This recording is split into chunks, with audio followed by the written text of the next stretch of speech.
Hello and welcome to Friday Night Smite here on AGL and NECC with some Division 1 action.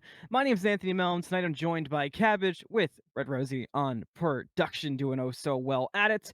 We've got an exciting matchup, but right before we get things started, because we're in the season of fun, some downtime, what better way to spend it than, fixing that seasonal depression? Because if it's got you down bad, if is no comp beating you up, is UCSB giving you a tough time? Are they making you sad?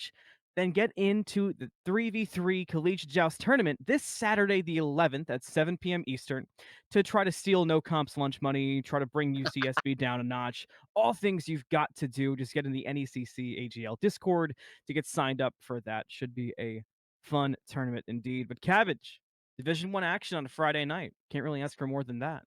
Yeah, what better way to spend a Friday night, Anthony? And you mentioned no comp and UCSB. No comp on one of the teams that is playing right now, though not going to be in this game here. So action between UCSB and A&M Maroon. Going into this set, I have a couple expectations when it comes to draft, mainly just looking at a lot of mages in the solo lane. That seems to be the kind of bugaboo, the boogeyman for all of the players out there as of right now. But is there anything besides that kind of bog standard thing that we've come to know and love, I'm sure, that you're expecting or that maybe you're hoping to see? Well, it's been a complicated season for me. The last time you and I saw Texas A&M Maroon, they were playing beyond off meta. They were kind of just having fun. I But the believe current that was meta, A&M like you, White. oh, was A&M White? You're correct. They have six Or, teams. I don't or blame no, it you was for. A&M Maroon because we had Was control it? alt. Yeah. Oh, okay. So you were casting with someone else. That's so this is the we excluding me. I just think about you all the time. Oh, thank you. I Regardless, appreciate it, man. they were very off meta, they were very unpredictable, and that played Ooh. very much into their style. There was Camazot's ADC at one point, things got a little unhinged. The positioning in particular was interesting from them. And with a meta that kind of lends itself to that chaos, we haven't really seen the transition of the newest patch that was announced. We're still on the current patch, so to speak. I feel like we're gonna see kind of the last hurrah from a lot of the Raijin solos. There was a Hera solo I've seen recently that performed very well. Really? So there's a lot of interesting opportunities there, and when you couple the off-meta stuff with not being afraid to get out of the box, if you are a team like A&M Maroon, there's a lot you can do with this first pick. Right. First pick is really going to be the pace setter for where these drafts are going to go, in my mind, because there's a lot of picks that are very, very highly prioritized, and including what's banned out is really going to limit what people are going to. I know things like Chernobog are very valuable right now. You mentioned the Raijin a little bit earlier, both in the mid lane and in the solo lane, and I think that even if people are seeing that these mages might be starting to cycle out of the meta come next patch, they're still wanting to take advantage of them now, and I think that's definitely the right decision to make here. So, I mean, coming into this, I want to put a lot of emphasis over on that solo lane, but I also really look at the dual lane because it kind of goes under the radar just how good dual lanes mage ADCs are right now and how they can kind of just run a game if they're allowed to get going. Mages just in general in pretty much any role are very strong. Yeah, I feel like past that Chernobog, we will see a priority, especially on the Soul, on the Freya, things that kind of just guarantee you the lane, and if your Soul, pre 10 minutes to for one tower, those are the big things. I feel like we're going to see a big emphasis on wanting to lock those down and get those in your court to get massive control on that duo side. And one thing that having that duo side control brings you that is really important, especially in higher level competitiveness like we're seeing here between these junglers. I'll be looking at in particular Wavy, somebody who had very topsy-turvy games the last time I saw Wavy play jungle. Is if that dual lane does have what you're talking about, it's got those mage ADCs, the lanes are being pressured consistently. Well, where are the jungles? What are they being forced to do? Are they having to babysit duo lane, or are they heading to solo with potentially those mage solos? And are they putting the pressure there? Junglers are pretty important and when it comes to the lifeblood of a team, right? They're the ones who are really holding your team together. Them and the support, your roamers, going to be pretty critical for how the game plays out. And I think this ban going towards the Camazot's been a very strong pick as of late. And I am a little curious. You mentioned earlier the Camazot's ADC, but you said that was played by A&M Maroon, so I guess It maybe. was, but honestly, I wouldn't be surprised if they were banning it to keep control from coming out, based off how they were reacting to it in the chat that Oh, really? day. So was that one of those things where you have everyone locked in, Control gets I to pick his loved it. own I loved god? it. I mean, there were moments where we saw Control try to play John Wick Simulator and hide to the blue buff during a team fight, wait till everybody was Wow. low and go in and start one-shotting people like they were absolute in a FPS game. It was fantastic.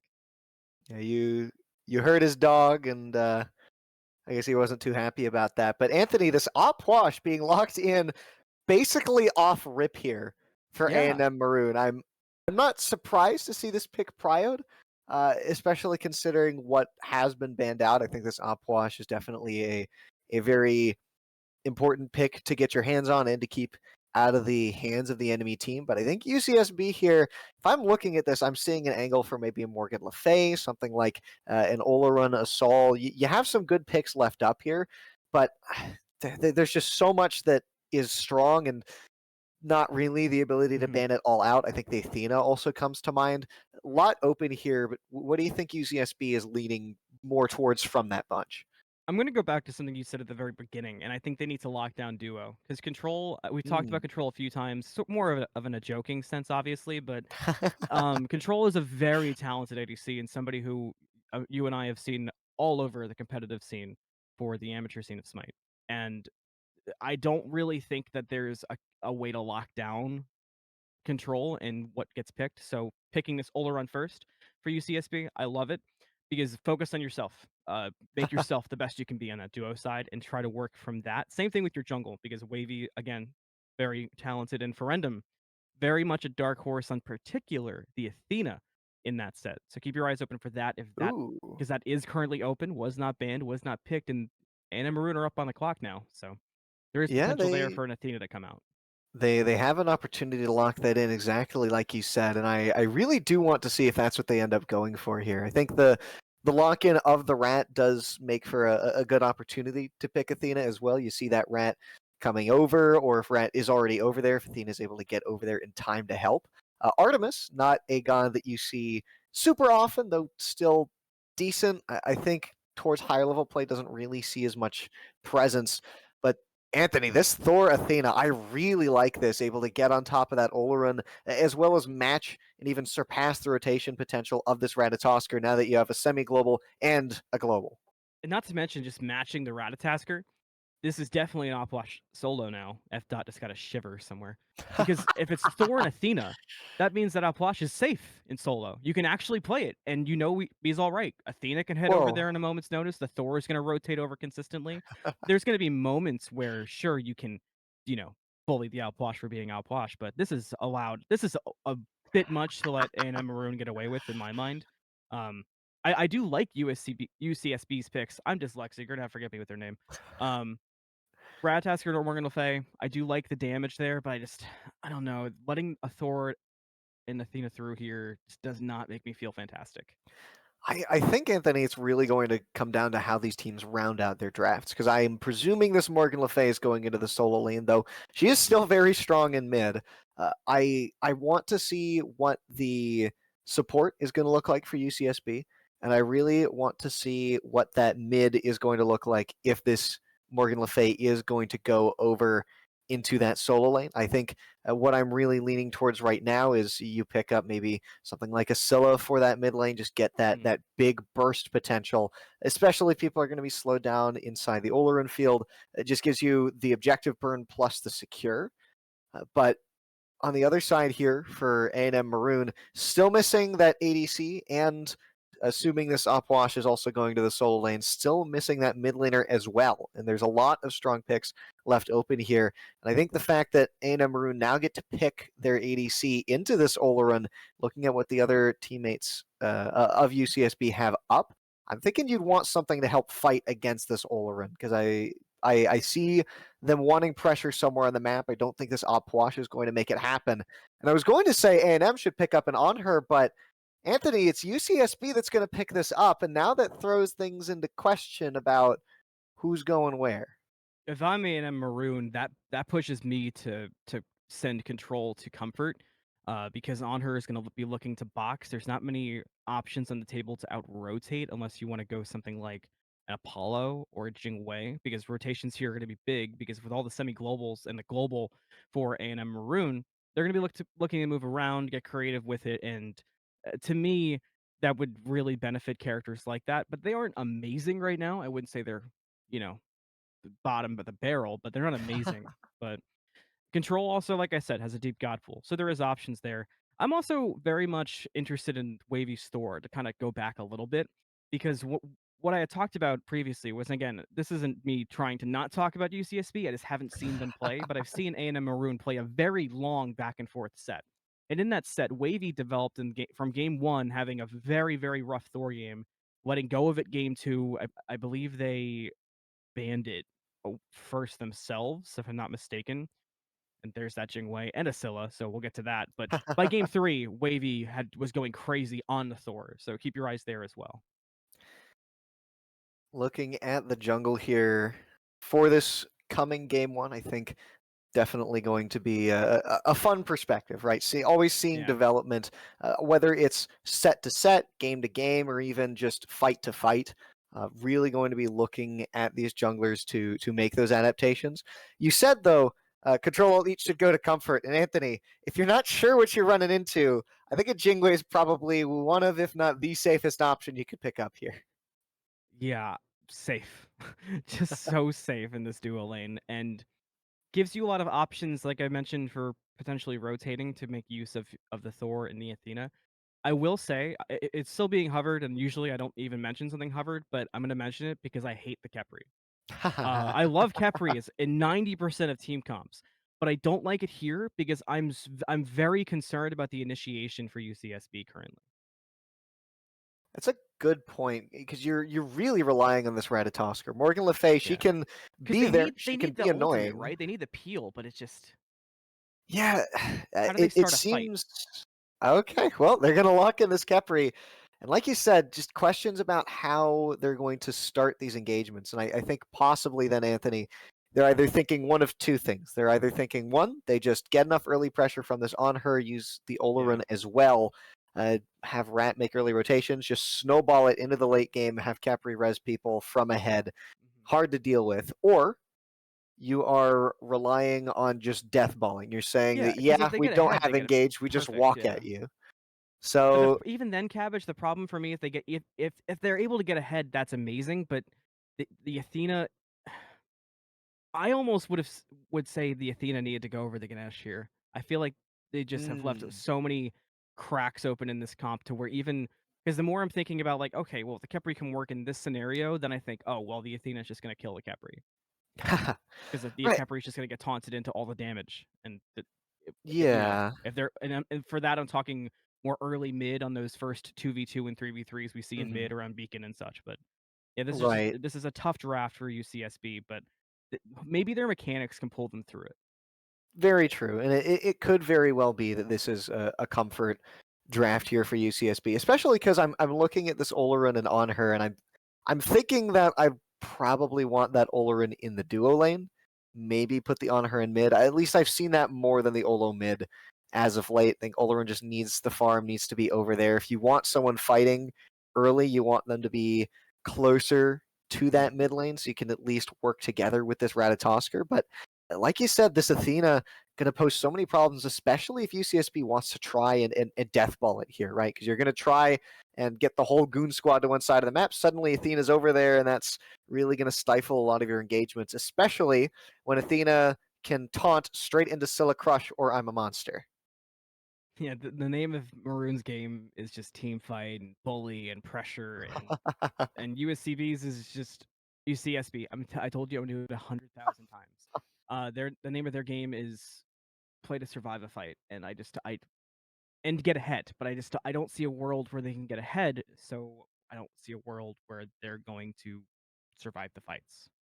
Yeah, just a lot of questions on the board here, Anthony. But I mean, I think considering everything we've talked about, not much to be said about who we give the advantage to. Probably looking here at A&M Maroon. Yeah, I'm on board with that.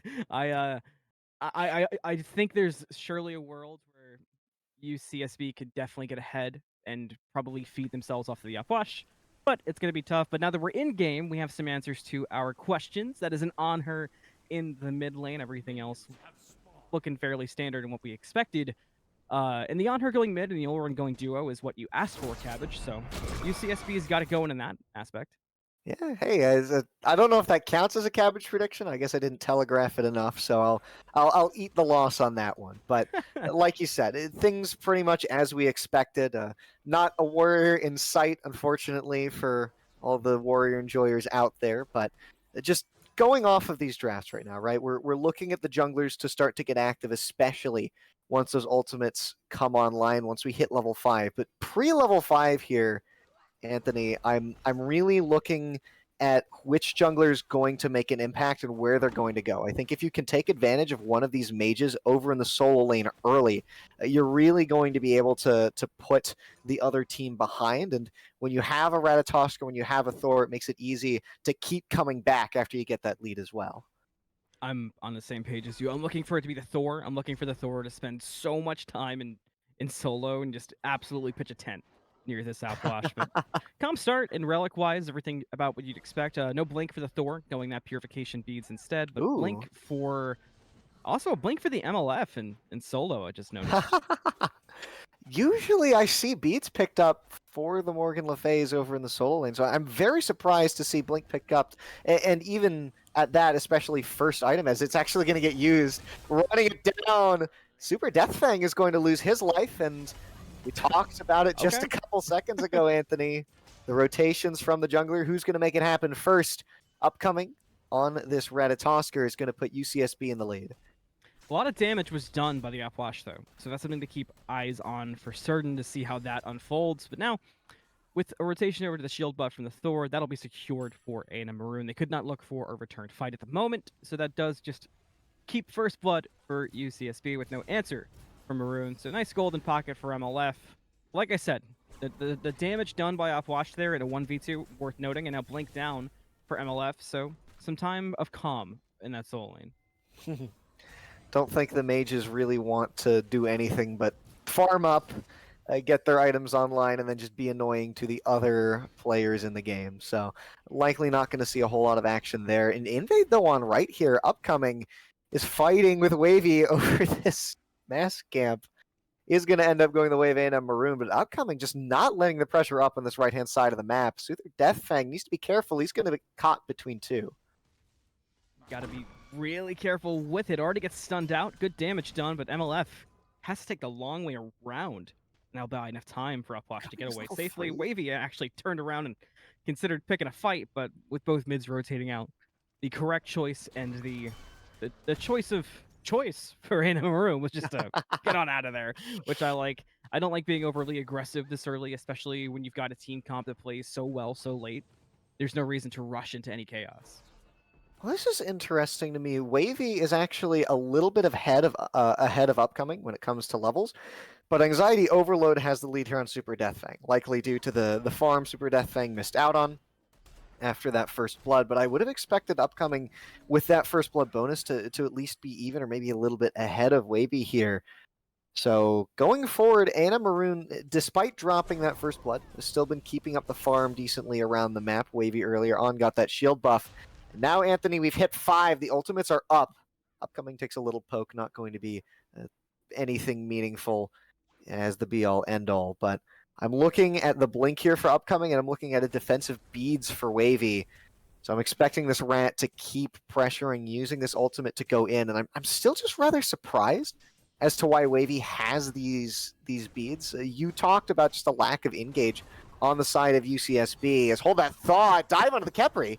There's the engage coming out from Marooned there, and it was a lot of engage that forced an ultimate. Freezing Fantasy going to find the pick on to SCB, making a 1-1. Ratatasker did ult in, but had no interest, and decided just to get back out.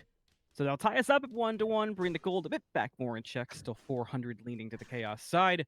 But Maroon needed a good rotation like that because as I think we're both starting to look at and both start to see, is Maroon are playing around power spikes and they're going to play to their own strengths and not be forced into any fights. Yeah, letting the enemy team set the pace is a big no-no, especially when you're in a situation like this. We are very, very close to playoffs, and so you don't want to harm your seating any more than you can. And so, looking at the current state of things, right? I'm looking at how A&M Maroon is willing to send that four-man goon squad over to left. Honestly, kind of feel bad for SPC considering how that went.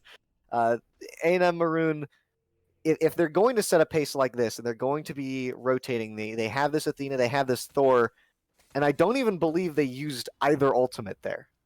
Yeah. That's kind of the problem, is you gotta burn more if you're gonna have fights brought to you like that. Maybe Oh, this is their chance to burn Wavy, who's low, but getting away. And now with a good taunt from Ferendum, and the Candle of crypt's Dawn? empty too! Maroon look to turn it around with a Thor in the sky, gonna look for the good landing point. I'm a Monster is gonna cut short, so is Wavy! Now Wavy's out of position for the spears to clean him up! Super Death Fang trying to get away, but runs into the same exact problem. Double kill for Dank Shaw. UCSB get the better of that fight due to some off-the-mark ultimates from Maroon. Unfortunately for them, because otherwise that fight didn't look awful. Yeah, no, the fight looks pretty good, but that is if you hit things, and if you never hit things, then you're never really going to deal the damage necessary to win the fight. It's a little unfortunate there for Preposterous. A&M Maroon, possibly just a miscommunication on what the engage was there, right? Because we see Thor go up into the air, Scylla pops I'm a Monster, don't quite time their CC. We see I'm a Monster go down, and then Thor dunks down, and lo and behold, no one takes any sort of damage, and so. A&M Maroon, again, they're setting their own pace. They're getting their people where they need to be. The question is, do they have the mechanics to execute on those positions they've got themselves in? So far, they are sitting down in gold to UCSB. However, they have been managing to farm, I think, extraordinarily well considering the deficit they're at in terms of kills. Anxiety Overload trying to make a play onto Super Death Thing, but now everybody's here from Maroon to make the MLF pay for it. We'll see if a pick falls down with Anxiety Overload, but that won't be the case after the taunt from Ferendum. And SDF will get the credit for the kill. And no response from UCSB across the map anywhere else. They're just going to let the MLF drop for it. They didn't want to make a move for anything. Kind of tough, too, in fairness. And one thing I want to talk about before we get too far away from it is the On Her needs to do exactly what we saw in that previous engagement. Out-rotate and out-damage this Scylla while it's possible. This is where you can kind of take advantage of the Scylla. And we talked so much about taking advantage of the solo, or if Olderon was mid, taking advantage of the Olderon. We never even mentioned what the On Her could do to the Scylla. And that's a big thing that UCSB can use to get a leg up in this game. I also want to note how over and left, Anthony, this Jingwei has had Olorun pushed back to tower for probably the past, I want to say, 3 minutes. That is something that you can actually do on Jingwei, right? You do have that ability to just play aggressive with your life. You back, but you got to be careful. Rat's here. But was able to get the jump away. Control will survive it. And now an ultimate down for UCSB that they can't use in what might be a following fight. There's a lot over for Maroon, but they're playing it safe, just going to look to clear their own buffs and not get them stolen away. Ferendum trying to dash over to the Rat Tasker to help things out. Rat got stunned, and that helped Control secure their own purple Upcoming? with the help from Wavy. I'm a Monster going to be off the mark on Upcoming, who got the Kepri ults anyway, and with Thor in the sky, we'll see if Maroon re-engages. The choice is going to be no. They're going to disengage, but On Her runs into Ferendum. Won't overcommit, thankfully, for UCSB. And Maroon split the difference there, still 2-3. And gold has stayed stagnant for a shocking amount of time. Stagnant as in no one's pulled ahead, but I will say A&M Maroon have pulled back, and I think a lot of it just off of how much Control Alt Eat is doing on this Jingwei as of right now. Keeping this Olorun behind, pushed under tower, enabling the rest of the team to get a lot of farm on this left-hand side of the map is really put A&M in a lot better of a spot. I think I want to see UCSB try and utilize this on her maybe a little more. I don't know if you're able to maybe take a visit over to the solo lane, or there's just not too much you can do about the Jingwei, especially because it was picked up last pick there, picked up Last pick there for A&M Maroon specifically. Picked up into the On Her and the Ratatosker, two characters that are going to have a very useful knockup, as well as the Oleron. Oleron has a knockup, though it's not going to be quite the same. So this Jingwei going to be very, very hard to tack down using the Rat. The 3-man rotation from A&M Maroon, again, not going to net all that much. You kind of just mentioned it, but that's what the Jingwei should be doing, and that's what should be the worry, is just the survivability. It's very odd to see the Jingwei's been pushed up so far, and I'm kind of looking for UCSB to start punishing that more, which we did see the Ratatasker just do. They just happened to run into others. Now, at 10 minutes into the game and score still at that same mark, the pressure actually Left came from lane. Maroon to Alderaan. So it's kind of the exact opposite, and now Ratatasker going to look for something, but not find anything. And no buffs up. The only thing up on this side of the map is Gold Fury. You certainly want to make a push for that. So UCSB has kind of find themselves with their hands in their pockets. Well, in UCSB, they have a double Hunter comp here, so I wouldn't be surprised to see them try and pull something like this Gold Fury, or maybe wait till the Pyromancer's up, kind of put that mind game into people's heads. Instead, they're going to want to auto-attack down Super Deathfang, who's just going to hide under tower. So no rotation going to come through over there. Well, it's been a calm one. Usually those calm games kind of have the feeling of calm before the storm. And maybe that's what this is leading for, but so far the biggest storm we've seen is right here. And that's a Gold Fury that's getting down quickly. Scylla has Crush on it. Wow. Maroon will sneak it away. Dankshaw here. Prebeats early. I'm a monster. Brought out from Freezing Fantasy. Won't be used for anything, and now Fantasy's alone with Ratatasker landing down. Beads used to get away. And Maroon poked out. UCSB will chase them out to make sure they back up, but there won't be picks from either side, at least for the moment. So Maroon just kind of completing the heist of the Gold Fury and getting away. So Anthony, I was just talking about how UCSB have the advantage in clearing these objectives, and then A&M Maroon just kind of walk over, say, "Yeah, that's a good joke," and then take it right from under the noses of UCSB. I'm surprised they didn't have it more worded. They were more aware. Dankshaw's caught under tower. Ultimate dropped here from Pumpkin. Lots of damage comes through, but nothing was able to be found. Sanctified Fields was enough to keep Maroon from diving in. Plus, you had that Khepri there who had Scarab's Blessing online. So good for UCSB that they didn't lose their Alderaan, but again, they just can't find themselves winning these fights. Now they get caught in duo lane. They'll get the tier 1, but they'll lose to Stygian Beacon. So a lot of small things are starting to snowball for Maroon favoring, and UCSB kind of just getting caught off guard. And I think they just need to calm it down and lock it down a little bit. Yeah, they're going to end up losing the Beacon here. Dankshaw, you can't take this trade here. Freezing Fantasies here. So's Ferendum. The taunt, but the Scarab's Blessing is perfect from Khepri there to get Dankshaw away. I mean, hey, if you're going to play aggressive like that, try to make a play like that if you're Dankshaw. You can't ask for anything more than a Scarab's Blessing that on point. Stygian Beacon does go to A&M Maroon, and they're catching up in that gold lead that seemed so just straight lined for a while. About to make it even. Experience still leaning UCSB, but you can see on the graph there it's been back and forth too, which has been the name of this game. It's just it's an odd one to read. It feels like neither team is comfortable yet. Yeah, and I think that goes, like you said, to a lot of the fights that are happening, right? It seems like neither team really wants to commit enough for kills to drop. Super Deathfang, though, going to get dove here. Burns the beats and is going to make it out.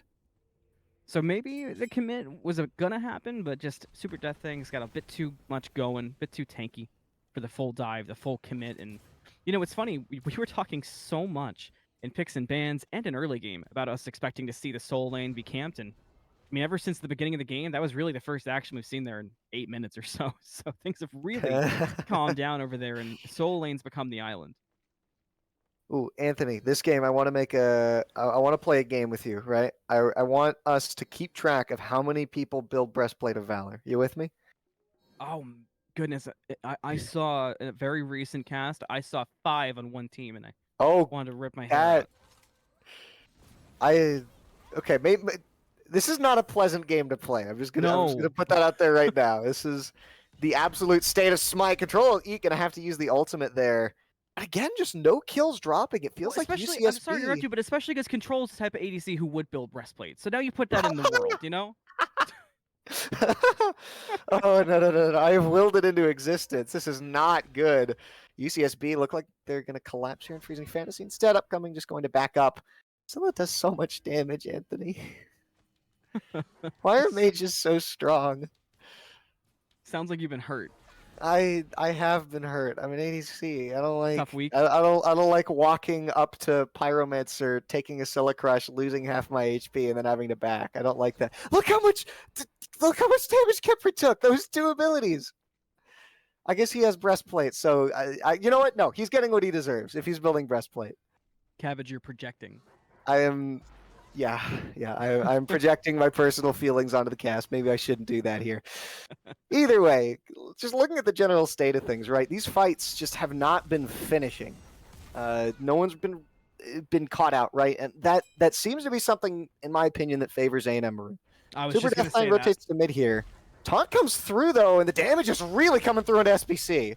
that's going to force the Kepri back. Kepri gets slammed on by the Thor and ults himself, but Wavy got low. Was able to escape, however. UCSB have to get away as the crypts were emptied. They reset the fight, and A&M Maroon will take advantage of that reset to walk towards the Pyromancer. Gangshot jumps in. I really like how Freezing Fantasy's group with SDF to keep everybody from going in. Upcoming can't get to the Pyro either. That's a free Pyromancer for A&M Maroon. Nothing UCSB can do about it. Ferendum almost finds the taunt after the fact to bring somebody in. Dinkshaw also took some poke. That puts UCSB in a really tough spot. I'm a Monster's going to pop Dinkshaw. That's going to change the entire course of the fight for Maroon. They can look to get more now if they want. Freezing Fantasy gets aggressive. So do Wavy and SDF. There's a taunt from Ferendum too. They want more picks, but can they find the two-man wall? That should find these two. Oh my. Wavy gonna find one. Fantasy get the other. Another Rat dashes in. Can't find Fantasy. Rat gonna be able to get away. So UCSB lose 3 members in that fight, and Maroon, aside from damage to Fantasy, unscathed. And they're going to get Primal off the back of that, too. Just UCSB, they don't quite rotate everyone over in time for that fight and in time for that Pyro's upcoming is going to have a 1v1 with Wavy, but it's not a 1v1 when the entire rest of the enemy team's here. And Wavy's going to find it with some help from Ferendum. First the wall in mid lane, then being able to get that pick. Wavy's having a great showing. Ferendum is getting insane taunts. Already 6 assists on the Athena. Has been there for everything so far for A&M Maroon, and the feel of this game is now drastically shifted, favoring the boys in blue, and UCSB have found themselves playing catch-up.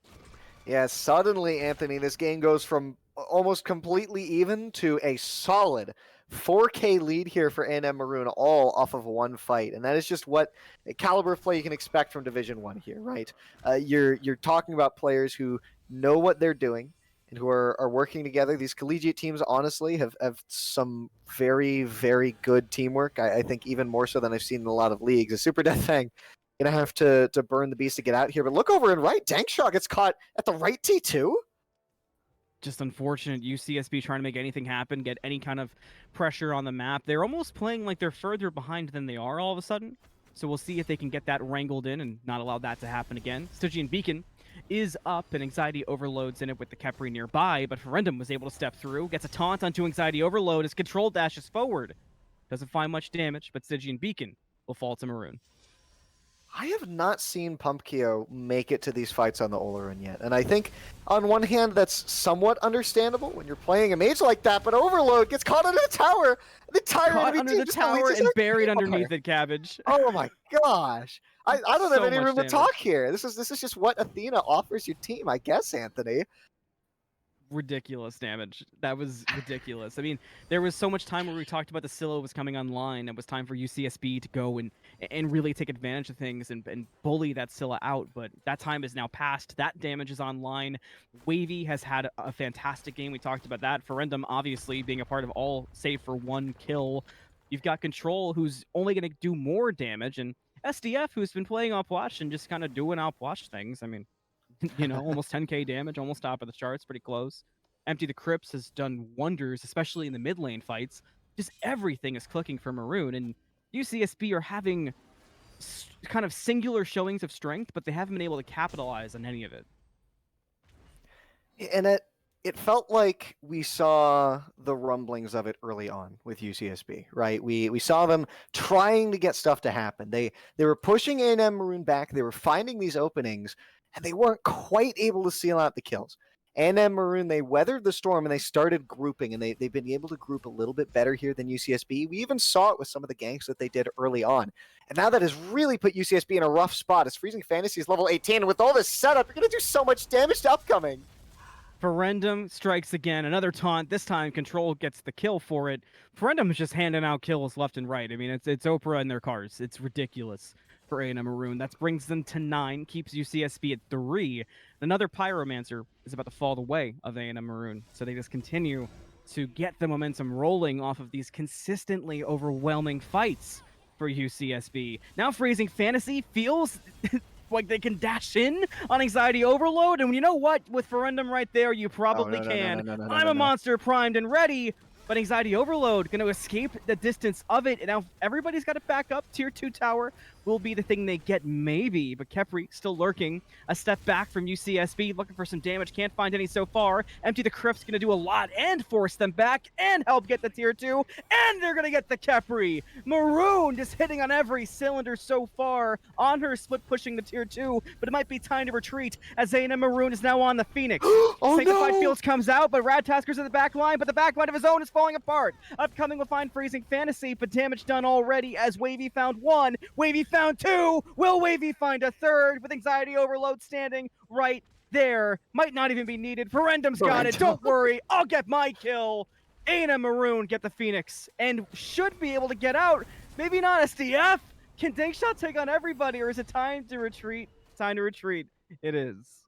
They finally back off, but they get that right Phoenix, and Fire Giant's still up. Now, you are missing 2 people, likely aren't going to be able to do it until you win another fight here, but great play there from A&M Maroon. Like you said, they just end up dashing in on Anxiety Overload. They feel like they can do no wrong. Control, he ults in?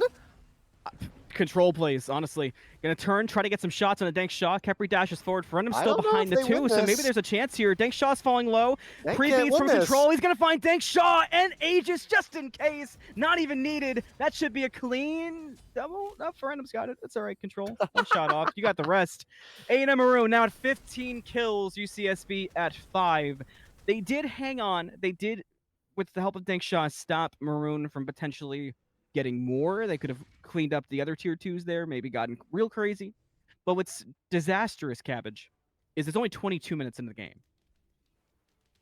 Yes. When you're this far down at 22 minutes, looking on what? I want to say a 7K gold lead? It's got to be more than that, right? Okay, I was somewhat close. But either way, when you're pulling a Fire Giant like this, UCSB really can't step up.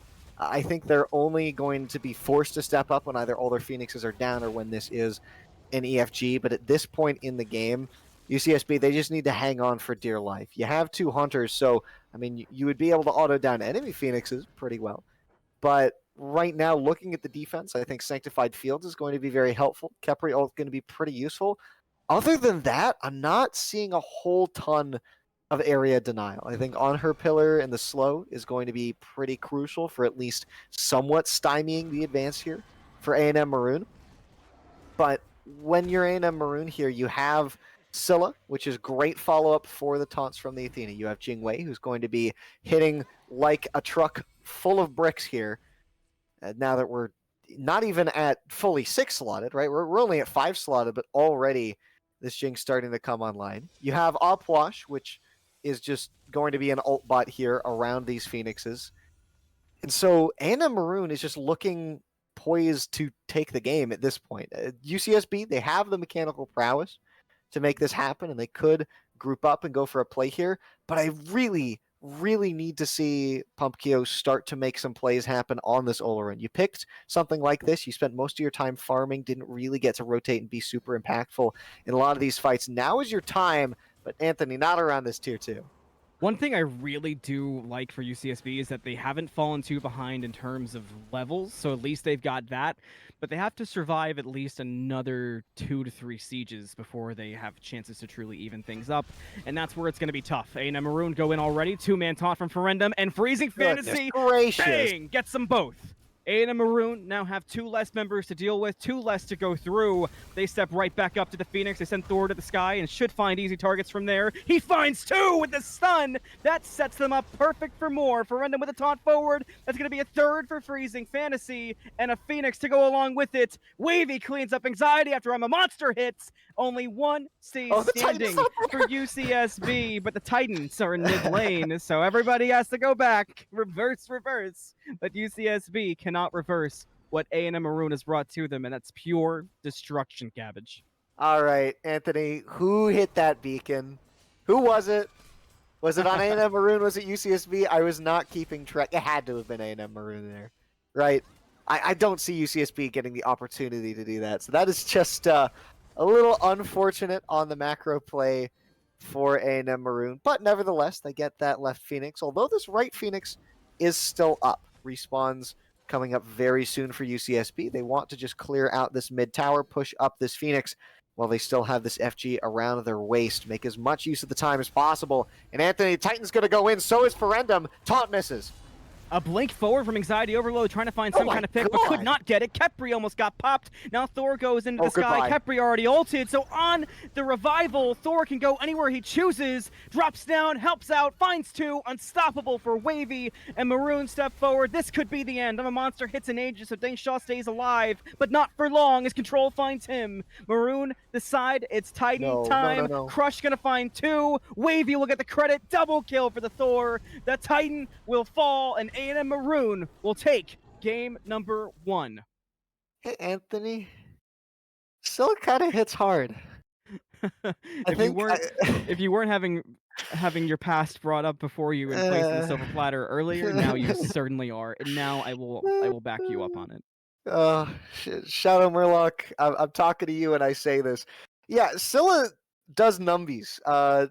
When you look at the player damage, I don't think that quite speaks to just how impactful the Scylla was here for A&M. Both having the secure on the objectives, giving them confidence to help pull those, as well as just that guaranteed follow-up off of the Athena. You'll notice in a lot of these fights, Freezing Fantasy would go for the root. If it didn't hit the root, would just back up. But Ferendum was the one initiating a lot of these engagements on this Athena. And you mentioned it earlier when we talked about picks that Ferendum likes to go. And hey, even before we talked about Ferendum specifically, right? This Athena in general, just a very, very solid pick right now, setting up perfectly for Freezing Fantasy on this Scylla. But that's not to take away from the rest of the members here of Texas A&M Maroon. I think it was just an overall great teamwork effort. They were able to make these rotations group up when they needed to. They were able to fight back after Super Deathfang got killed early on. And they were able to pull back from what was maybe a small deficit early on. Anthony, all it really took was just one fight. Once they had the lead, UCSB just couldn't get their footing. Yeah, and we kind of touched on it at the very, very beginning of game number 1 in picks and bans. We were worried about the initiation being too much for UCSB to overcome, and that ended up being the case. They just had no answer for how hard they were dove on. There was nothing that they could do. And Ferendum and Wavy just combined for a bit too much. And with all that chaos being brought on you when you still had the damage from Super Deathfang and Control, kind of that mid game, especially early for SDF, and then you had the baton pass, the Freezing Fantasy. It was just too much. So going into game 2 draft, I mean, at least if you're UCSB, there's a lot of obvious things you can change. Get rid of UCSB. My goodness, get rid of the Athena.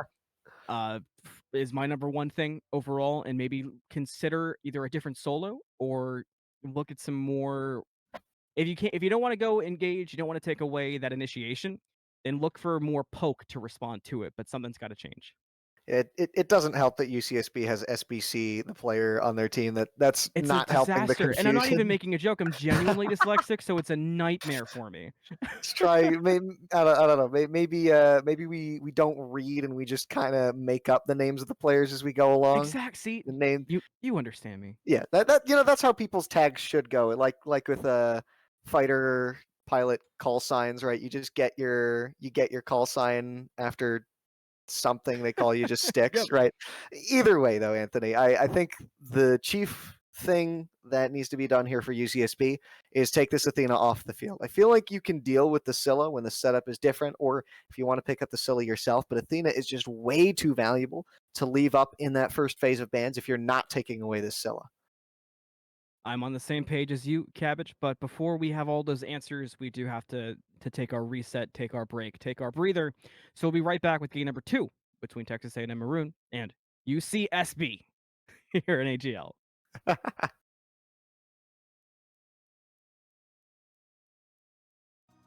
ain't about fake friends. The screw your ex is such a flake. Forget your grades, you need a break. It's all about you. No matter what the On Cabbage, what's going on that we can look forward to? Well, November is finally here, and with Halloween behind us, Mariah Carey has begun to thaw out of her icy prison to bring the holidays. All she wants for Christmas may be you, but all we want is to host a 2v2 draft joust tournament on Saturday, November 11th, and a 3v3 draft joust tournament on Sunday, November 12th. So if you're interested, definitely check those out. Could be a good opportunity to earn gems. Moving into the set here, Anthony, game one goes pretty even until it doesn't go even, and Texas A&M ends up taking that win. A lot of it off the back of that Athena, but not to put any shade on the rest of the members of Texas A&M Maroon. Yeah, UCSB definitely, that game for them was the actual feeling of Mariah Carey being back for the holidays. It was the true nightmare after Christmas or after Halloween before Christmas. It it was rough. And the biggest reason for that, because I don't think they played bad by any stretch of the imagination. I think they just could not get around the initiation and the Athena. So if I'm UCSB, as long as that's off the table, as long as I deal with that, I'm in a much better place this game, and I'm all right. The rest was okay for me. I want a little more poke to counter any more potential initiation, like I had mentioned. But biggest thing for me is the Athena, which so far, two two fans in, still haven't seen. So I'm gonna need that to kind of come through. Yeah, the upwash ban I think is a fine decision from UCSB here. Although, like you said, I really want to see that Athena taken off the board. The Pwash had an impact, but I don't think it was the linchpin there of the comp. Right, it wasn't what that entire comp revolved around. And you've said before that that's a pick Ferendum really likes and performs very well on. So with that being left open here, with Raijin being left up, with the Morgan Le Fay being left up, there's a lot of stuff that could get grabbed here. Raijin's going to be the ban here. Oh no, Anthony, are they going to get Athena again? it's gonna be it's gonna be that's tough. Oh, And I'm not saying I'm not trying to it's make it seem like I'm Jover. harping. I genuinely think that that was the number one issue, because I think a lot of the other stuff is kind of interchangeable. You can put SDF on another mage solo and still be strong. I mean, you've got a lot of good options open. MLF is open if you want to take that away. Baba Yaga is open if you'd rather run that. So I just that Athena should have gone over, in my mind, probably the Hades or even the Upwatch, because like you mentioned, that was not the reason that they lost. I mean, Empty the Crypts did a lot to kind of control the positioning, but just I that's gonna bug me. I don't think it's the death seal quite yet. There's a lot of draft left to go, so I'm not gonna pretend UCSB just threw their game away. I just I needed a different mindset coming out, and letting that Athena through is not what I wanted. Yeah, and once again, right, we see that Ascilla has been left open. And so, should A&M Maroon want that pick, UCSB is going to have to pick it up now for themselves. Instead, they're going to grab this Oleron again, and they're going to pick up the Thor, which we I saw like the Wavy Thor. play last time. I agree with you. I think taking it out of the hands of Wavy is a very good idea. And it still offers the same kind of rotational presence the Ratatosker does. So for upcoming here, it's not that big of a change of pace. Although, Anthony, we could just see Wavy grab the rat and see them just swap semi globals. Yeah, very true there. And Baba Yaga. Oh, Ooh. look at me getting a prediction. Call me Cabbage. Hey, Kind of forgot that god was unbanned. That's oh. it's gonna be a tough one for UCSB out the gate. The on her is for me. The problem with the on her getting picked up is I am a huge on her into Oleron fan. So if you're sending that duo, it's gonna be a tough matchup. And this Baba Yaga could go solo or mid, so you still have to worry about the flex potential there. I'd assume that that's a solo Baba Yaga because I feel like it brings the same thing as the Upwash, but it could go either way. And like you said, Scylla's still open, which I don't expect UCSB to take away now. So it's kind of they've worked themselves into an awkward corner, but I still think there's a lot of good draft potential there for UCSB because the Thor, I'll say it a million times more. I love the Thor pickup here. I love how Thor plays with Olorun, and I like the Thor answer into the Athena and the on her doing what they do to you. And Ganesh being open this time is a great follow up too. So UCSB coming out the gate. You thought In what world does that happen? Normally, I don't talk about this hovers one. because usually hovers aren't clear and concise, but that one just got me. Yeah, I don't exactly see the reason for the Horus here yet.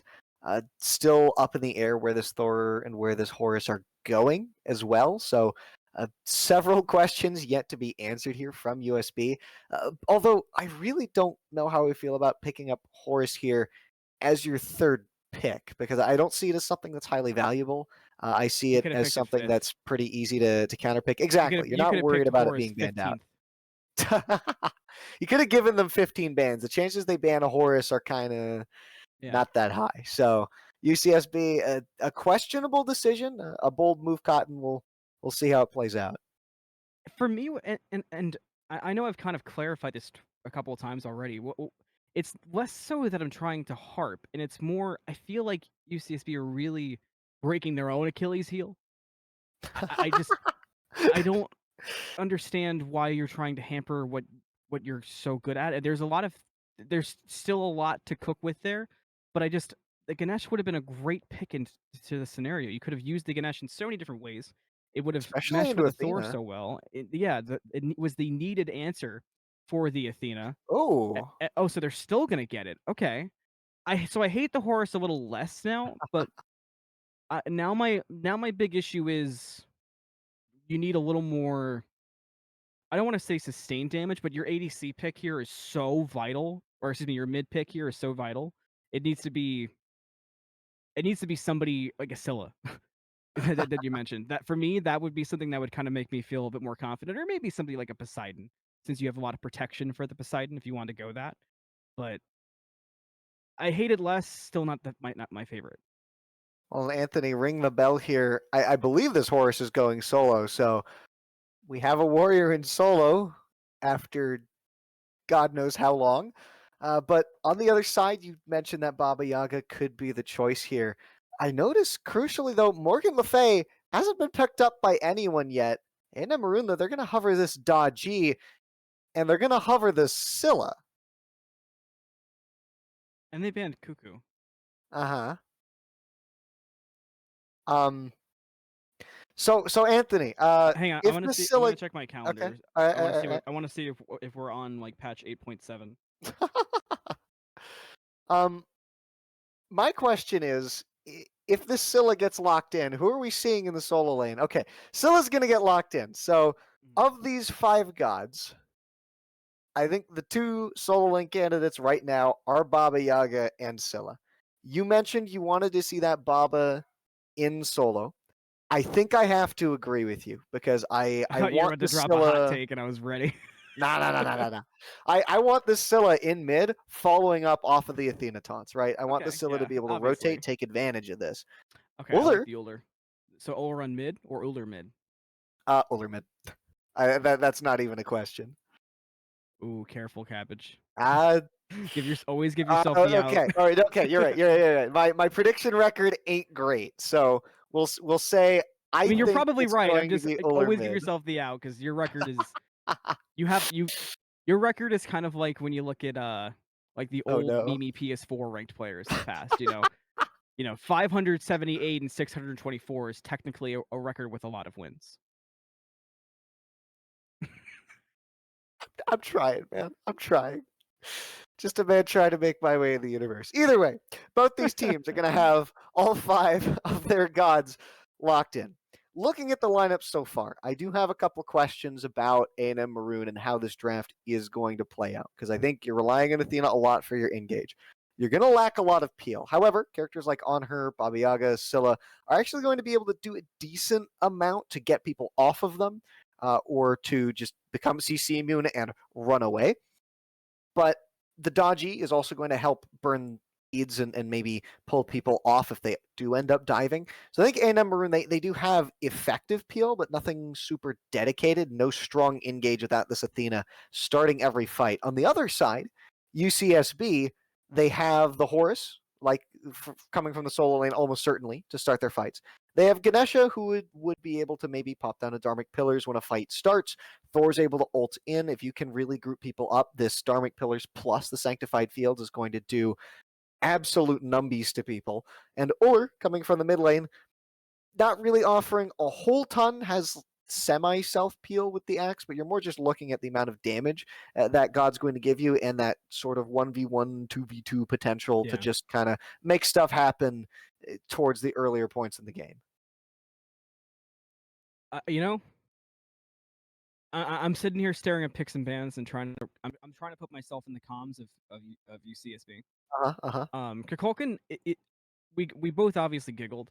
But I can't help but feel like that's a character that is probably in a great space. I have not seen it a ton recently in anything that I have been on. I'm not sure if it's the same for you. I've seen it here and there. It got buffed. It's just that Kukulkan is still Kukulkan, so you run into the same issues either way. But it has its place. Right. I guess so that what I'm wondering is, I don't know. what I'm wondering is if it's a pick that maybe that's one of their players is really good with. Well, if that's the case, then why not pick it over the Horus and save the Horus if you're worried about the potential of getting target banned? It's a good point. I really don't know. It could have just been like a something respect ban towards the mid laner on the opposite side, but it seems like Dankshot just this entire time has kind of been going towards those ADCs. I mean, we saw that on her in game 1, and now we just see the Uller over here in game 2. So I'm more looking for UCSB maybe to try and play around this Hunter mid lane, try to pull more objectives, because before in game 1 they had this Olerin and an ADC in the mid lane, and they really just didn't take advantage of that as much as they could have. They did not, but we are going to go to a very, very quick break before we get fully into the gameplay, so we'll be right back in AGL. Don't go anywhere. It'll be just a few seconds.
Hello, welcome back. Sorry about that, but we are all on the same page now. Minute 30 seconds in, and relics are much more normal this game, including a TP for the Horus, a beads that might be needed for the Scylla, who's in the solo lane. So, call me Cabbage, because I'm wrong.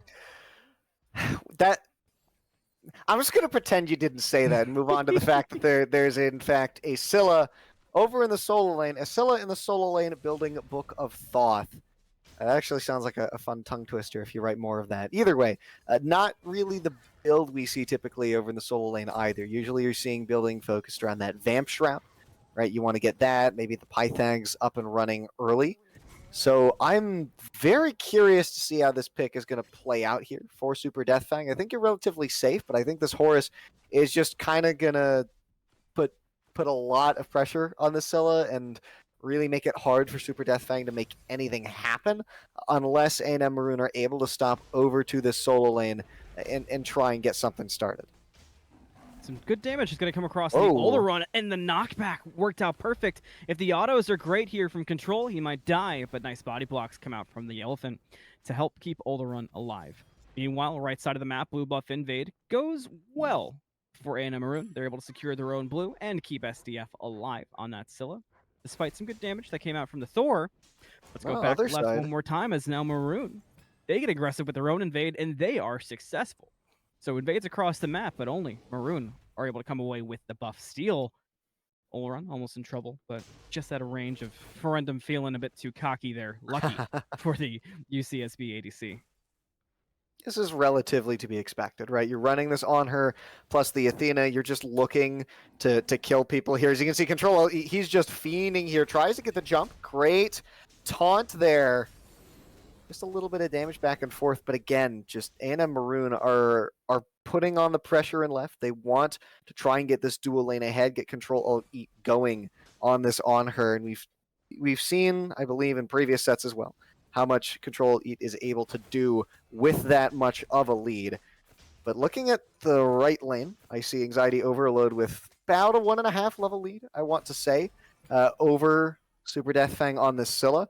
So it seems like if A&M Maroon are going to play like they have been for the past couple minutes, we're more just looking, hold that thought, we see ultimates dropped. And we will be looking at the first blood from Control Alt-I Eat going the way of A&M Maroon as Pumpkio will hit the grayscale. Have time to think about the dual lane and how that phase went. There was a lot of surviving from UCSB, but unfortunately their time ran out in staying alive, and Maroon was able to get the better. And now with first blood going to on her, always a dangerous sight, even if you aren't an Oleron.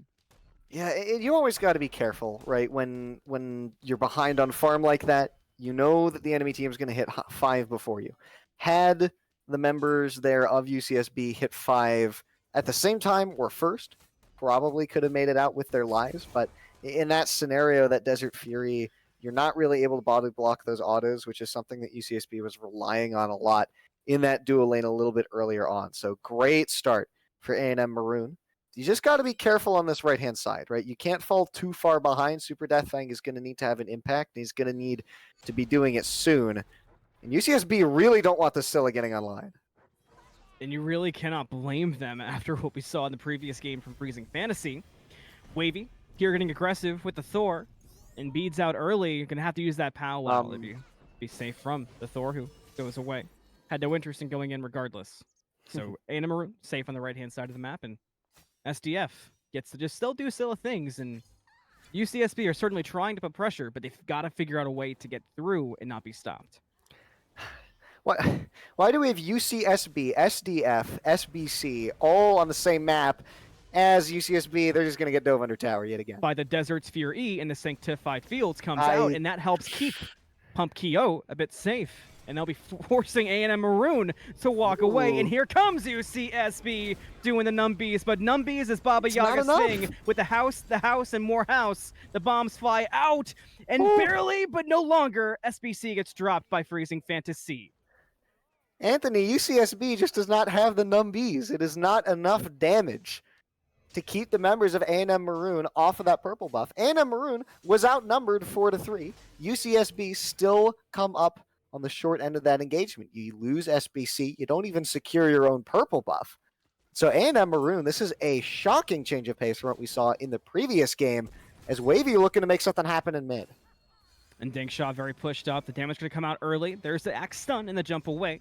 So we'll be safe. Baba's Brew not going to reach quite for more damage, but damage kind of done to Ullr, because anytime this Ullr isn't in lane fighting with this Baba Yaga, that's giving Baba Yaga time to farm to do the same kind of stuff we saw Freezing Fantasy do in the Scylla. only with slightly easier abilities to hit in some aspects.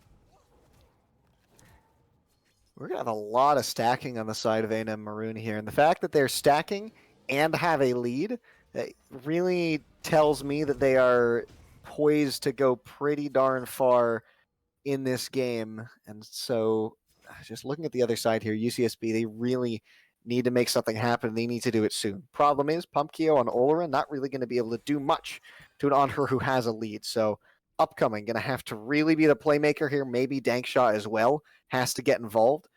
And even Anxiety Overload, you have a lead, you have Horus, you have mobility as Pumpkio is going to get forced under tower. You have A&M Maroon just constantly diving on you in your own jungle. And so far, they have not been able to make A&M Maroon pay. Still rocking with a big fat 0 for kills, despite how much diving we've seen from Maroon. And that's what's frustrating for UCSB. That's one of the things that they need to change early, because kills are certainly not everything. But when A&M Maroon has been as aggressive as they have been in the jungle of UCSB, and even when you tried to counter, you couldn't find anything, that's when it starts to get frustrating. That's when the tilt starts to seep in. And in a game 2, those are things you just have to avoid. As a reminder, in game number 1, A&M Maroon took things, so they're one game away from winning the set. On game number 1, we also had a grand total of, I believe, 4 breastplates at the end of that. Never quite finished out that game. Here, we see what I presume to be 2 being built. Notably for the mages, and I think a possible third here for Ferendum, as Control-Alt-E gets caught in the left jungle, but he might be able to live. There's no way, surely. No, he's fine. Upcoming to the sky, and the jump is going to be timed perfect to help keep Control away, but the damage going to be too much as Control's out of mana, and Sanctified Fields helps lock it down. But now a rotation comes out from Baba Yaga. That forces everybody in UCSB to get away, but can you get away from the house? No, you cannot. Pumpkio gets dropped by Freezing Fantasy. Rotation comes out from Uller. Wavy goes in the back line, looks for more with the Powwow. Does find a hit onto a couple, brings them back in, gets them popped! Double kill for Freezing Fantasy! Still not done yet. Ferendum goes back in, looking for a taunt, looking to set up Freezing Fantasy some more. The L, though, so a bit unlucky there. Freezing Fantasy, if that was a Y, that could be a quadra kill easily, but damage done. 2 kills, 4 now total for A&M Maroon. Why are mages built like this, man? They do so much burst. Freezing Fantasy had great follow-up there for Wavy. I did not think that a half-health target would just die to a single Baba ability, plus the damage from the chains, but lo and behold, A&M Maroon, they pull ahead now, 4-1 in the kill department. UCSB managed to find a single kill in that engagement onto Control-Alt-E, but at what cost? You lose 2 of your own members as well as a bunch of farm on that left-hand side. Now down, not even 10 minutes in, by 2k gold. I also want to take a look at these experience charts because something tells me, Anthony, they're not looking pretty. Yeah, what will make you say that? 4-1, 3 kills and a Baba Yaga, which, actually, to Dankshot's credit, still actually even with Freezing Fantasy in terms of levels, at least for the current second. So about a half-level lead, Freezing Fantasy, but SBC might be caught out, gets taunted, forced to use that ultimate. Control will just jump away, but a re-engage there from the Ganesh, trying to buy some time for the rest of UCSB to get there, but they're just a bit too far behind to make anything happen. Wavy was actually the closest to danger there and still was able to escape, so just the 1 kill for UCSB so far, and that kill was on Control, who, and we didn't touch on it, did die, but what an effort to try to stay alive in that previous fight. Yeah, he died, but Pumpkio also died, and so things in this lane just going to go back to the way they were before, and I'm sure A&M Maroon are happy. And look at this, crouching and hidden, they're just like tigers and waiting. Upcoming looks to be their target. Upcoming will actually back up, and that'll kind of lead UCSB to reset as well. They're not trying to take these fights that they don't think they can win, but the problem that we're seeing is that's leading to them taking nothing unless they're forced into it, and when they're forced into it, they just get rotated on by Freezing Fantasy. So there has to be some kind of mix-up in how they take these fights and when, and with a lot of power spikes around the corner, and some online, this is a decent time to do it, but I don't know, you can't keep biding your time like this if I'm UCSB. Upcoming in the sky, looking for SDF, slamming down. Horus a bit low, and Athena already on the way, so SDF steps in, gets a 2-man root, and he's a monster too! That's gonna be 1. Upcoming can just turn and walk away. He gets caught in the Sikkim and dropped by Wavy. Maroon, turn it around again. I feel like anytime I see Ferendum step up to one of these fights, I just imagine that one, the one scene, the wait, and I just see the follow up from one of these two mages delete someone straight off of the battleground of the gods here. His control alt eat is going to go in onto Dankshot here alongside Freezing Fantasy. Dankshot trying to escape. Doesn't well. Avoids the L from Freezing Fantasy. So A&M Maroon will take the Stygian Beacon, but so far, UCSB have not surrendered any picks to this. Gold Fury could be on the table as well, as it looks like UCSB has no interest in contesting. Instead, they're going to go for Super Death Fang, who's already away thanks to Hey, you're Sentinel. supposed to be in solo. Yeah, just nothing going well. A very ambitious Garnet Pillars there to try to catch SDF, but I'm a Monster was up and gets the Scylla away. Goodness gracious. A&M Maroon are really taking advantage of these mages right now, and I think that's the proper decision, right? And it does take a skill hand to at least use these mages to their fullest potential in these roles. It's not like you can just play the mage and get value. As Freezing Fantasy, though, is going to die to Upcoming. He's going to fall as well, but I think that's a worthwhile trade, Anthony. I'm going to be on the same page as you. Just keep the ball rolling and get some kind of gold going, because it's anything at the point. If I'm UCSB, I'll take it with a thank you kindly. When you're behind like this, you need to be making plays to come back into the game. And so plays like that, especially when it's the Thor making them and getting experience, I think Upcoming, I said this a bit earlier, is just going to need to be the way back in this game for UCSB alongside Dankshot. Dankshot has managed to keep close in level to Freezing Fantasy. Freezing Fantasy's 4-1, and the fact that there's only maybe a 1 level gap there is a testament to Dankshot at least performing pretty well here. On the Ultra, hasn't died yet, has still gotten off some decent damage. Friendham, though, hoping to change that. Looking for Dankshot. Thankfully, there's no one there. That Baba Yaga isn't close yet, and Dankshot knows that and gets away. He has But no look to the fear. sky, Oh, because what's right. upcoming? It's a Thor ultimate, but it lands down. It's off the mark on 2, and that's going to turn good damage into great damage for A&M Maroon as Upcoming's almost dropped. Same thing for Dankshot. Sanctified Fields comes out just trying to help somebody, anybody, and Pumpkio will find control. But what about the rest of them? Because everybody is low, and now Freezing Fantasy is starting to pop people left and right. Wavy? You got to deal with the Baba Yaga somehow. Anxiety Overload going to find Wavy, but everybody's got to get away now. They have a 3v2, but Upcoming's too low to commit, so now it's a 2v2. Ferendum going to chase out the Thor while Baba Yaga backs up, but they're just buying time. Just look around the corner. SDF on the way. A jump forward from Freezing Fantasy. They get cut off into a Scylla. They do split the difference. If I'm a Monster, they get caught in a Sick'em. They get dropped by a Crush. And SDF finds 1 on the rotation. And UCSB are dismantled again.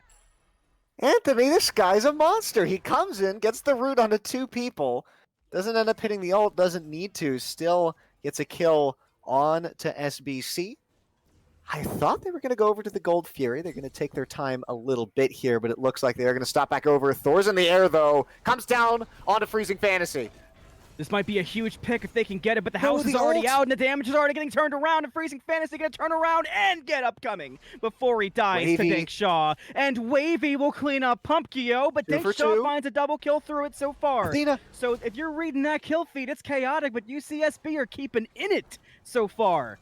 SDF chases out Dankshot, who hits the stun and turns around good damage, and the hailed arrow. Dankshot feeling it, but walks into his second Crush combo. That'll keep the Uller low and maybe buy some time for Control to do numbers. If Control sees Uller, he's sad. He sees him, he's gone. Control finds him. He's out. Scylla back in the fight. Crush does damage to 2. I'm a Monster comes out, and the tanky boys split up.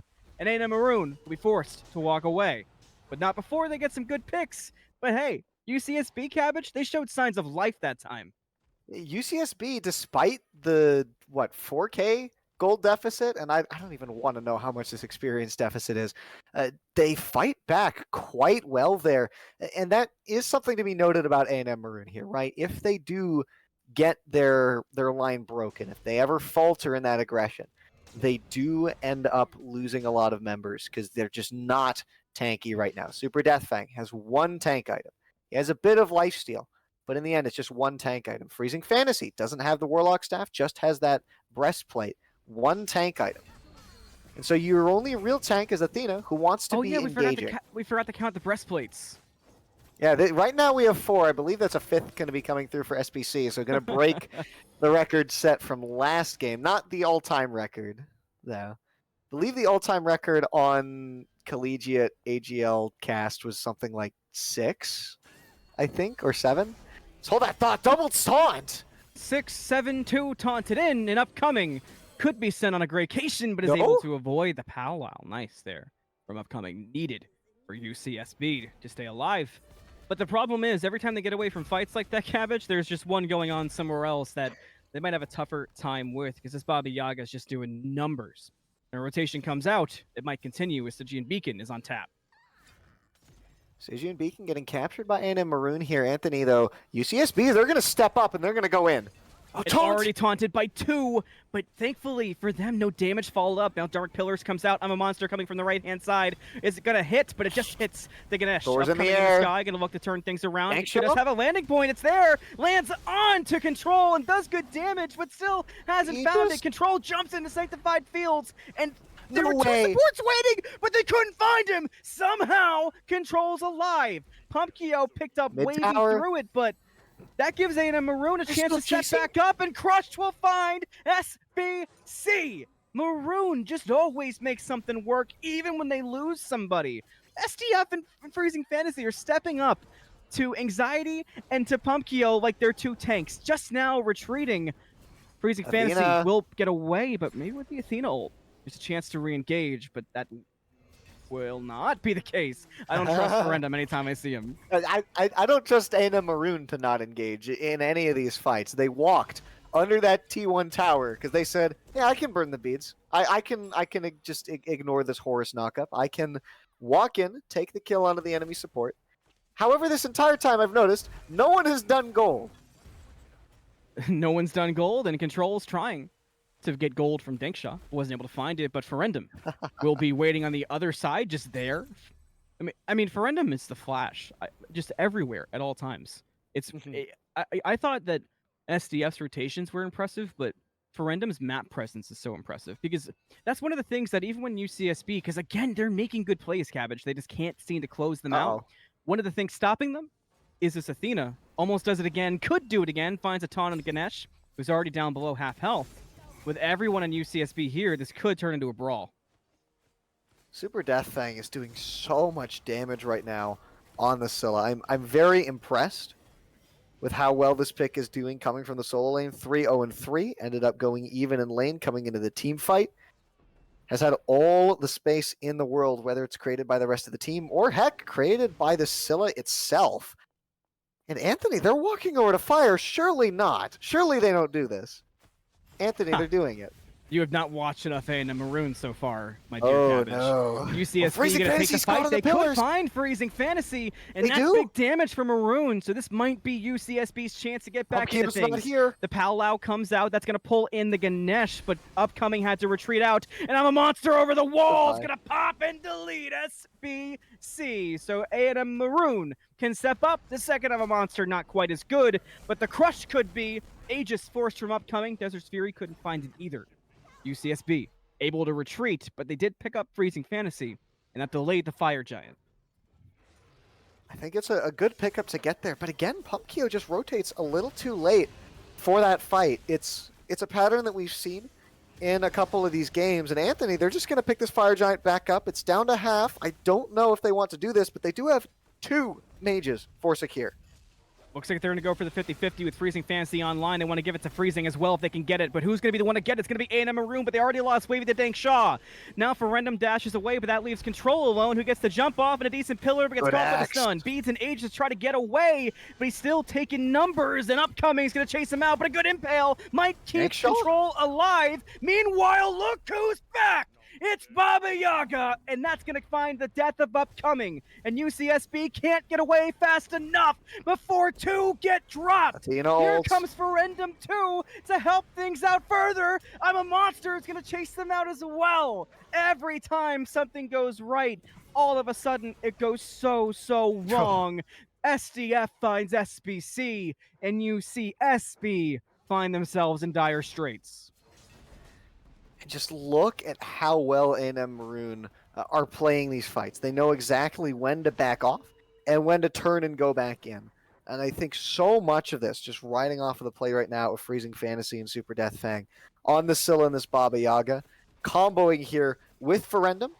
But I think Control Elite in that fight cannot go unmentioned. That's some great peel. Freezing Fantasy walks up too close. Upcoming's got the ultimate. Upcoming certainly going to commit because this Baba Yaga going to use kill, but Ferendum catches the perfect taunt. Anxiety Overload will clean it up, but Ferendum already did enough because Upcoming gets dropped by Control, Alt, Ayid, and SDF dives in. Sanctified Fields comes out, but it couldn't find anybody, but Anxiety Overload gets a double kill through it, finding Control, Alt, IE. Keep your eyes on Ferendum and how Ferendum can help out Wavy, who's trying to get out of things but can't quite escape before the triple kill comes out from Anxiety Overload. I'm sorry for ever doubting the Horus. A two-man taunt from Ferendum trying to get a chance for SDF to get away, and I'm a monster. Will be that chance, but Ferendum might be left behind. I'm a monster, slightly off the mark. Now Ferendum body blocked in, but Crush and Sikkim can find a home. Ferendum still alive, dashes away. Thankshock shows up, but Ferendum with the ultimate, and he's out! Maroon keep two away, but UCSB find a spark, and that spark's name is Anxiety Overload. UCSB, they've been able to push back when they do manage to get a pick. They catch someone on A&M Maroon a little bit out of position, in that case Freezing Fantasy, and they're able to get good kills and stop any further aggression. They end up getting the Pyromancer here as well, Anthony. Now they are behind still by roughly 7k gold. Not a situation I think any team in Smite wants to be in. But all things considered, you have this Olorin that you're still waiting on the scaling for. Oler's still going to deal good damage, at least in the ability department. Your tanks are going to get to the point where these mages aren't doing as much damage. And I want to think, I think I want to see A&M Maroon try and take advantage of things while they can now. And that's why they're pulling this Primal Fury now. That's why they want to use this FG as soon as they can. Titans are going to start walking down that left-hand lane soon. So, Anthony, I want to see a tower sweep off the back of these Titans. And if UCSB gets caught out of position, I want to see a Phoenix. I like it. I like the call. I think it's the perfect call. But, Cabbage, what can UCSB do in this scenario aside from play tower defense? Is there an option aside from play tower defense? So I wish it was as easy as buy another Breastplate of Valor, but unfortunately it's not. Currently, though, if you look at who's building more, A&M Maroon have 3, whereas UCSB has 2. So I'm not saying that should anything. count I'm for just a couple saying, thousand gold. I'm just saying, yeah, exactly. I mean, it is just, if you have more Breastplates of Valor, you win, right? So that's the moral of the story here. But in all seriousness, I don't think UCSB can afford to defend any towers. I think they're just going to have to sit back at this Phoenix and kind of let it happen. They can step up to this Fire Giant, go for a steal. It's just going to be very, very hard to outsecure 2 mages. Likely going to have to either drop Sanctified Fields and try to make something happen, or have Dankshaw try to shoot an arrow over the sky. But Baba Scylla just seems like such such a difficult team to outconfirm. Yeah, outconfirm is the right word.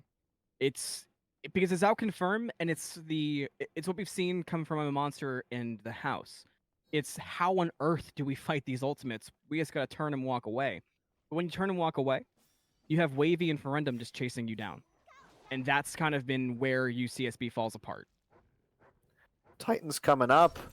Anthony, they're going to go for this Phoenix. They don't even have Fire Giant, but they have the lead.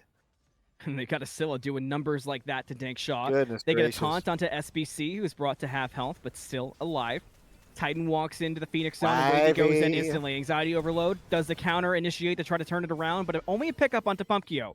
Upcoming, uses the ultimate to go back to base to heal up. I'm a monster. Gonna just hit Anxiety Overload and not find it. They will get the Phoenix, and they might get Anxiety Overload too. They will! They do. Desert's Fury through the Sanctified Fields. Locks it down for A&M Maroon. So one less member for UCSB. Maroon will Titan back was up, just reset, standing there. and look to go for the Fire Giant. Maybe it was a weird interaction with Sanctified Fields. It's not a very... I feel like the Titan being locked in Sanctified Fields isn't something we see super commonly. You know, if I got locked in Sanctified Fields, I'd probably just do what that Titan's doing. I would have no idea what's going on. So either way... It This gets seems like a me. pretty You normal just gave me an reaction for a existential normal. crisis imagining myself going that slow. So thanks for that. Oh gosh, I wouldn't even. Yeah, if that happened to me, I'd probably just kind of stand there and take it all in because I that seems like a pretty Well, yeah, normal that's the only option. reaction to time slowing down. Yeah, he's out of line, but he's right. A&M Maroon are going to set up around this fire giant UCSB. They're showing face, but look at this upcoming on the left-hand side of the map, and Pumpkio gets poked out so much. I'm a monster's popped. Oh my It goodness! almost got him. Just a sliver left. If Ferendum had hit one more auto, that would have been the death of Pumpkio. Oh, okay. If he didn't have breastplate. Stop. Anyway, Fire Giant started up by A&M Maroon. Looks like there will be no contest coming out from UCSB. It's just too difficult to fight in right now. It isn't an EFG, so hard to blame them. They do have upcoming, so pushing that duo lane, but it will stop there. Note Tier 2 will go the way of red. And with a 12k gold lead and 21 kills here at 28 minutes, A&M Maroon will group up and look to siege the 12-kill UCSB. Scylla hurts, man. Super Death, he's 5-0-6. I don't even think he's needed that breastplate at all, other than for the cooldown. He is living his best life on the Scylla right now. Sell that for Chronos Pendant even. Look at how much damage he's doing to the tanks, to everyone here on UCSB as they push down this Phoenix, and it's gone, Anthony. Ferendum had to get the taunt onto Anxiety Overload. A Dark Pillars has already come out, and A&M Maroon just avoided it, while Wavy did the opposite of avoiding and just ran right through upcoming. With no more jungler on the side of UCSB, so no more Anvil of Dawn on the horizon. Now for 45 more seconds, it's going to be a tough defense to a full health A&M Maroon. They do get some good poke on the Freezing Fantasy, which will help, but it's looking rough right now.